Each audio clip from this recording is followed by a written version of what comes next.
Hello बच्चों, राधे राधे। आज Gauss theorem की थर्ड एप्लीकेशन करते हैं। एक समान रूप से आवेशित गोलीय कोष के कारण वैद्युत क्षेत्र की तीव्रता। गोलीय कोष अर्थात एक तरह से फुटबॉल की तरह से जो अंदर से खोखली है। हमने कंसीडर कर लिया कि एक आइसोलेटेड विलगेत गोलीय कोष है। विलगेत गोलीय कोष जिसकी त्रिज्या को कैपिटल आर मान लिया। माना ये विलगेत गोलीय कोष का सेंटर ओ है।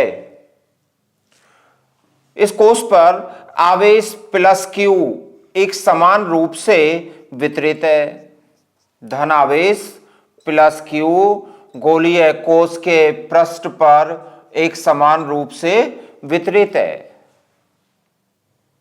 अब यहां पर तीन केस संभव हो सकते हैं कि हमें वैद्युत क्षेत्र की तीव्रता अंदर ज्ञात करनी है किसी बिंदु पर, या फिर कोई बिंदु इसके पृष्ठ पर है, पृष्ठ पर ज्ञात करनी है, या फिर कोई बिंदु इसके बाहर है, कोष के बाहर है, बाहर बिंदु पर वैद्युत क्षेत्र की तीव्रता ज्ञात करनी है।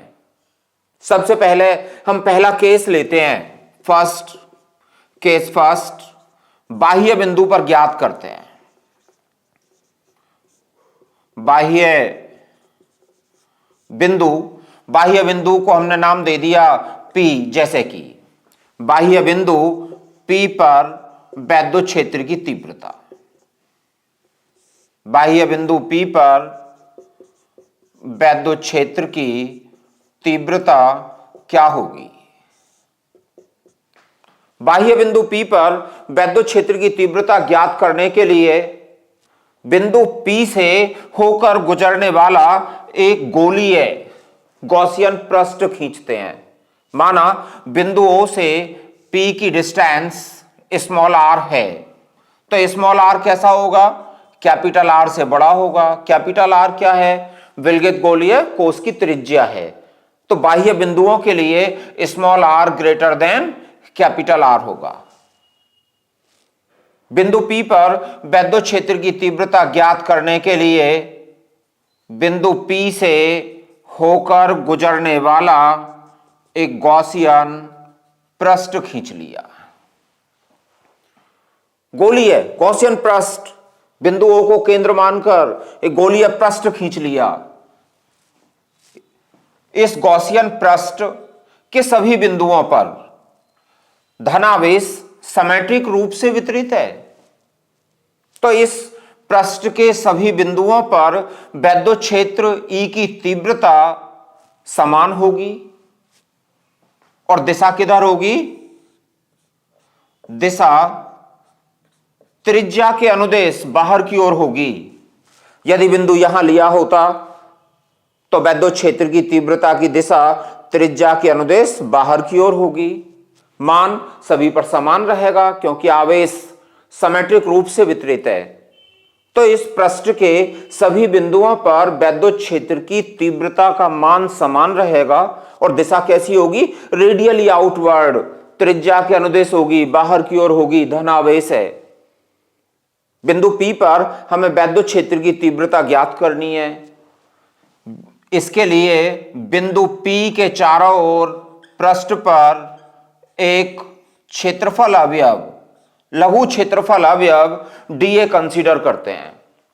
dA मान लिया, बिंदु P के चारों ओर एक लघु क्षेत्रफल अवयव dA है।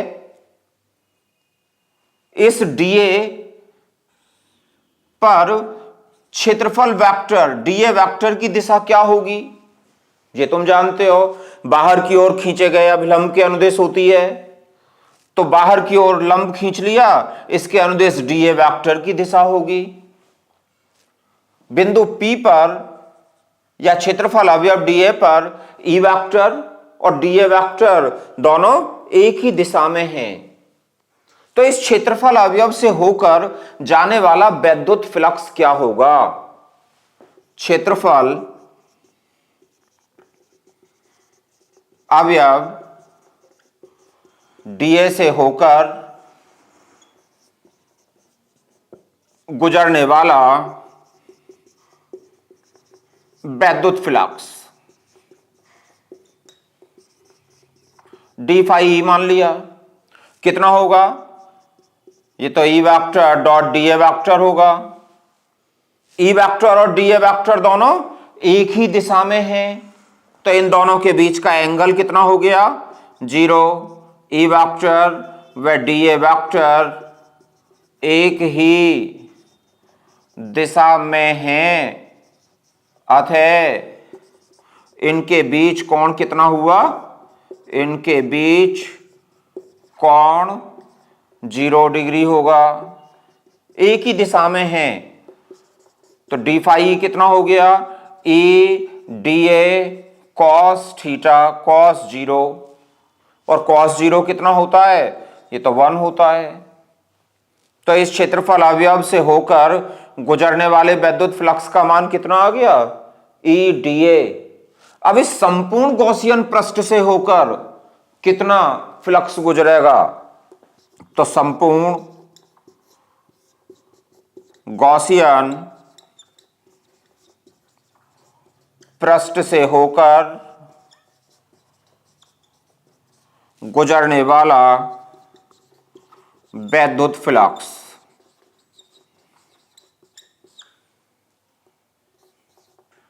फाई ई मान लिया, पृष्ठ integral E vector dot D A vector, बंद गोलीय पृष्ठ है तो क्लोज्ड समाकलन, E vector dot D A vector बंद समाकलन। E vector dot D A vector की वैल्यू क्या है, ई डी ए, तो closed integral E D A. E कैसा है, ई तो यूनिफॉर्म है, पृष्ठ के प्रत्येक बिंदु पर ई कैसा है, समान है, ई तो नियत है, तो ई क्लोज्ड इंटीग्रल डी ए। परंतु ये कितना है, closed integral D A, D A मतलब गोलीय कोश का पृष्ठ क्षेत्रफल, और पृष्ठ क्षेत्रफल कितना हो गया, इसकी त्रिज्या कितनी है, स्मॉल आर, तो ये कितनी हो गई, 4 पाई आर स्क्वायर, गोले का पृष्ठ क्षेत्रफल। ये फॉर्मूला सबको मालूम है। तो फाई ई कितना हो गया, ए इंटू 4 पाई आर स्क्वायर, 1 मान लिया इसे। अब गॉस की थ्योरम अप्लाई कर लें। गॉस की थ्योरम के अकॉर्डिंग क्या होगा,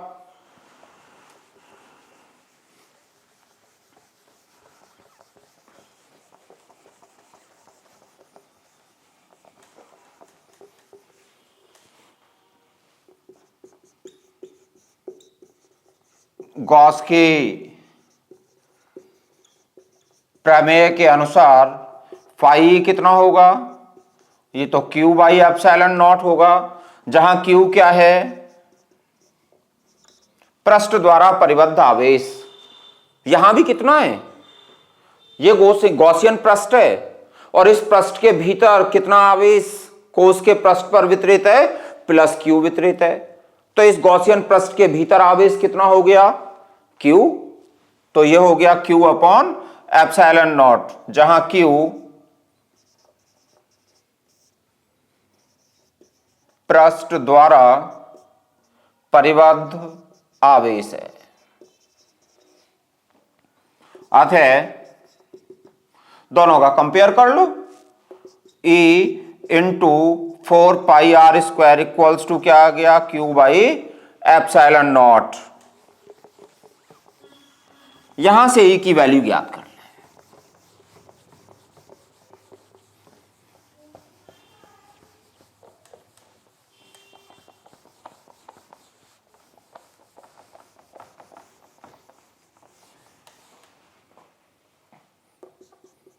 E कितना आ गया, 1 अपॉन 4 पाई एप्सिलॉन नॉट, 4 पाई नीचे आ गया, आर स्क्वायर भी नीचे आएगा, और ये Q equals to 1 upon 4 pi epsilon not Q upon R square. ये फॉर्मूला तो कुछ जाना पहचाना सा है, पढ़ा हुआ है। कौन सा फॉर्मूला है ये तो बिंदु आवेश के कारण स्मॉल आर दूरी पर वैद्युत क्षेत्र की तीव्रता का फॉर्मूला है। अर्थात बाह्य बिंदुओं के लिए गोलीय कोष किस तरह का व्यवहार करती है, जैसे संपूर्ण आवेश इसके सेंटर पर स्थित हो। अब केस सेकंड लेते हैं, या फिर और थोड़ा सा, यदि कोष पर आवेश का पृष्ठ घनत्व सिग्मा है। पृष्ठ घनत्व क्या होता है? एकांक क्षेत्रफल पर आवेश की मात्रा, sigma equals to Q upon A. तो क्यू कितना हो गया? Sigma equals to Q upon A. एकांक क्षेत्रफल पर उपस्थित आवेश की मात्रा सिग्मा कहलाती है। तो क्यू कितना हो गया? ए इंटू सिग्मा। और ए क्या है? कोष का क्षेत्रफल, कोष का पृष्ठ क्षेत्रफल। और कोष का पृष्ठ क्षेत्रफल कितना होगा? 4 पाई कैपिटल आर स्क्वायर और इंटू सिग्मा। इस वैल्यू को यहां पुट कर लें तो E equals to 1 upon 4 pi epsilon not 4 pi R square sigma upon small R square, या फिर 4 पाई से 4 पाई कैंसिल हो गया, sigma upon epsilon not R square by R square. ये सिग्मा की टर्म में ई का फॉर्मूला आ गया। दोनों को इस तरह से लिख सकते हैं, E equals to 1 upon 4 pi epsilon not Q by R square equals to sigma by epsilon not R square by R square. ये फॉर्मूला हो गया बाह्य बिंदु के लिए, यह आवेश के टर्म में, आवेश के पदों में, और यह आवेश के पृष्ठ घनत्व के पदों में। अब दूसरा लेते हैं, सेकंड केस। मान लो बिंदु P कोष के पृष्ठ पर है।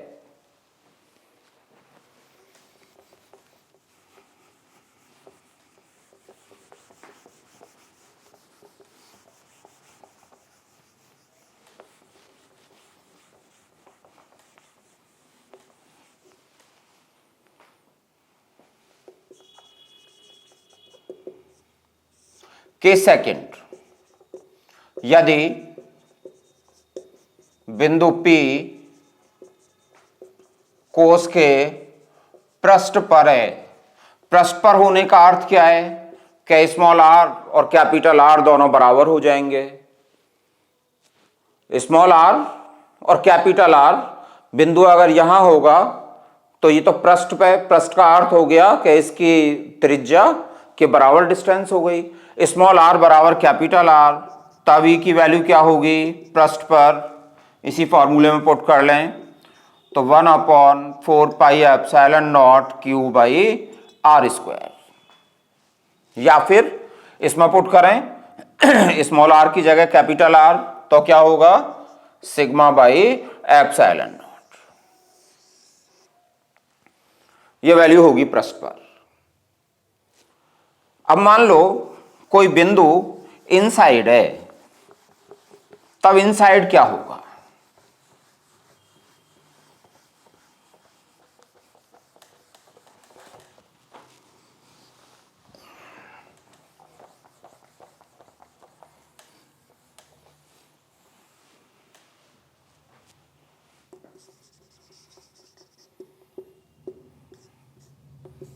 केस थर्ड,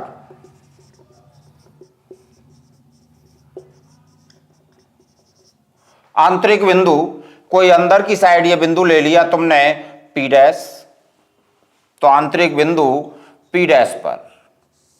अब इस P डैश पर विद्युत क्षेत्र की तीव्रता ज्ञात करनी है। मेथड एक ही है सबका।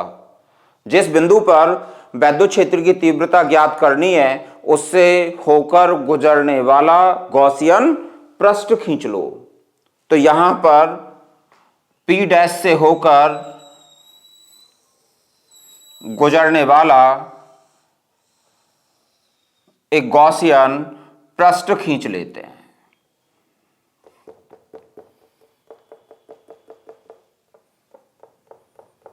पी डैश से होकर गुजरने वाला गॉसियन पृष्ठ खींच लिया और इसकी डिस्टेंस को स्मॉल आर मान लिया।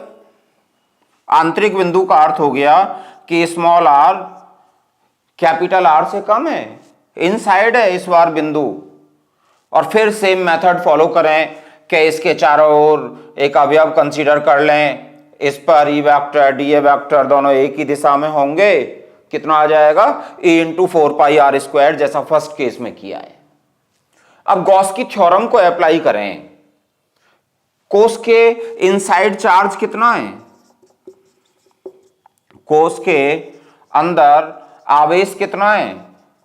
आवेश Q तो 0 है। यह P डैश से होकर जाने वाला गॉसियन पृष्ठ है। इस गॉसियन पृष्ठ के भीतर आवेश कितना है? इस पे तो नहीं है, क्योंकि आवेश कहां वितरित है? आवेश +Q कोस के पृष्ठ पर वितरित है। और जब भीतर आवेश 0 है तो गॉस की प्रमेय से फ्लक्स कितना होगा? गॉस की प्रमेय के अनुसार फाई E कितना होगा? 0 होगा।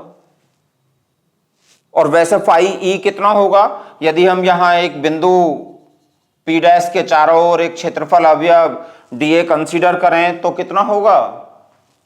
तब ये integral E vector dot dA vector equal to 0, E dA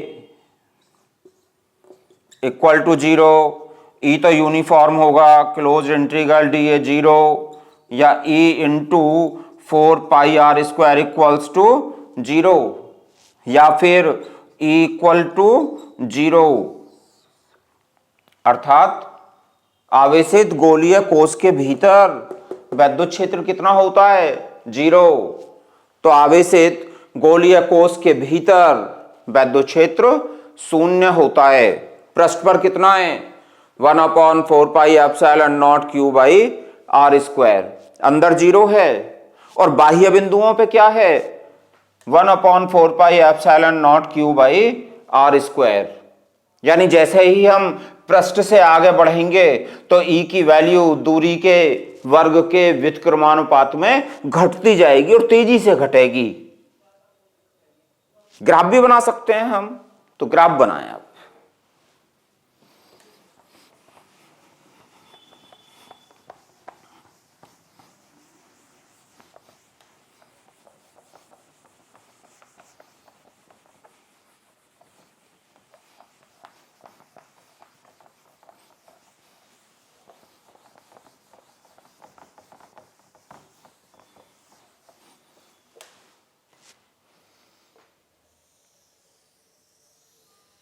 कोई आवेशित गोलीय कोश, ये इसका सेंटर,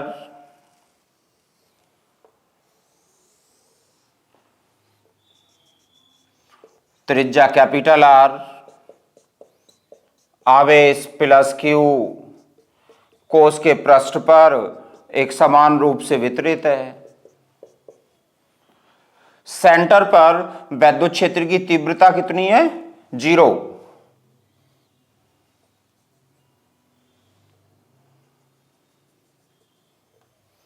यानी यहां से यहां तक 0, ये पार्ट इनसाइड 0।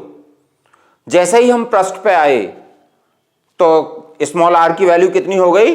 कैपिटल R के बराबर। तो ये मैक्सिमम हो गई। तो विद्युत क्षेत्र का मान कैसा होगा? मैक्सिमम होगा। ये पृष्ठ पर होगा।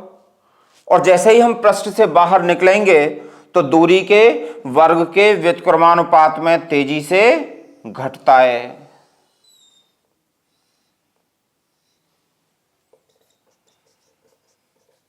ये बाह्य बिंदुओं पर हो गया। सेम सिमेट्रिक ग्राफ इधर होगा। इनसाइड 0, पृष्ठ पर जैसे ही आए तो मैक्सिमम, और जैसे ही इससे बाहर निकलेंगे तो दूरी के वर्ग के व्युत्क्रमानुपात में घटता जाएगा।